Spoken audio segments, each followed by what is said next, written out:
ठीक है। अब जैसे डिकेड जो रेट हैं वो इतने सालों से छत्तीसगढ़ टूरिज़्म को प्रमोट कर रहे हैं, ठीक है, प्रमोट कर रहे हैं, तो मतलब ये काम गवर्नमेंट का भी है एक्चुअली।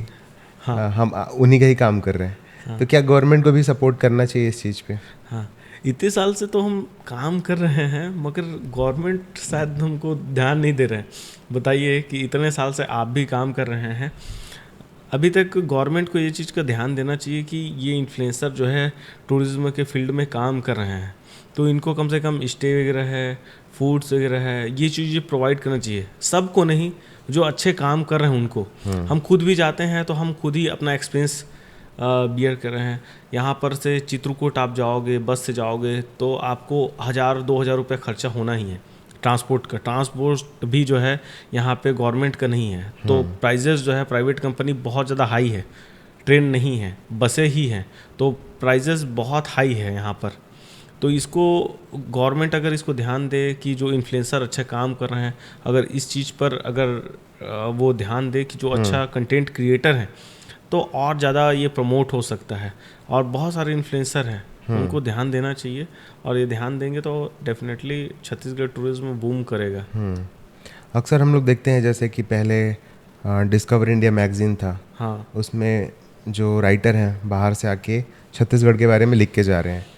जैसे बाकी बहुत सारे ऐसे चैनल्स हैं, टीवी चैनल्स हैं, उस पर बाहर से लोग आकर छत्तीसगढ़ के बारे में वीडियोस बना के जा रहे हैं। ठीक है, बहुत सारे ऐसे व्लॉगर लोग हैं जिनको सम्मानित और आमंत्रित किया जाता है छत्तीसगढ़ टूरिज्म द्वारा।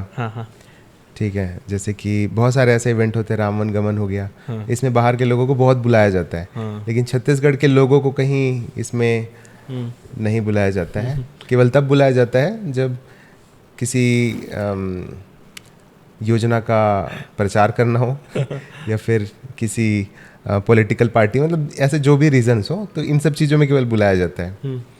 तो आप इसके बारे में क्या बोलोगे?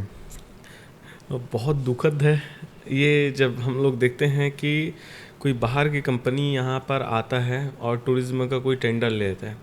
वही टेंडर को देखते हैं कि उन लोग यहाँ पर जब आते हैं तो यहाँ पर कौन अच्छा काम कर रहा है, उसको अपना वो टेंडर को ट्रांसफ़र कर देते हैं।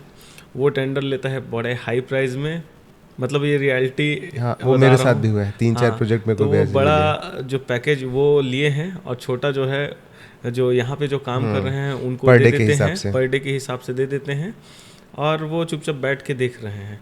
ठीक है, तो यहाँ पे उनको भी आप डायरेक्ट दे सकते हो, मतलब कई सारे क्राइटेरिया हैं, मानता हूँ, पर वो चीज़ें यहाँ पर भी है। बट यहाँ के लोगों को पुश किया जाए तो वो क्यों नहीं काम मिलेगा? करेंगे? तो यहाँ पर लोगों को अपॉर्चुनिटी दिया ही नहीं जा रहा है। दिल्ली के कई सारे कंपनी हैं, उन्हीं को यहाँ पर दिया जा रहा है, या कोई बाहर की कंपनी है उन्हीं को दिया जा रहा है।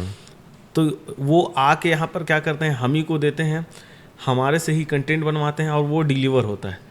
कई सारे प्रोजेक्ट ऐसे हैं कि जिसमें हमारे ही वीडियोस है, वो गया है और वो कभी मांगा गया है और कभी चोरी भी हुआ है, तो वो चीज़ शोकेस हो रहा है। तो वो चीज़ों को अगर ध्यान दिया जाए वो चीज़ों को अगर ध्यान दिया जाए तो आप एक और अच्छा अपॉर्चुनिटी यहाँ के लोगों को मिल सकता है, जो चीज़ होता नहीं है यहाँ पर। तो ये चीज़ हो तो और अच्छा है।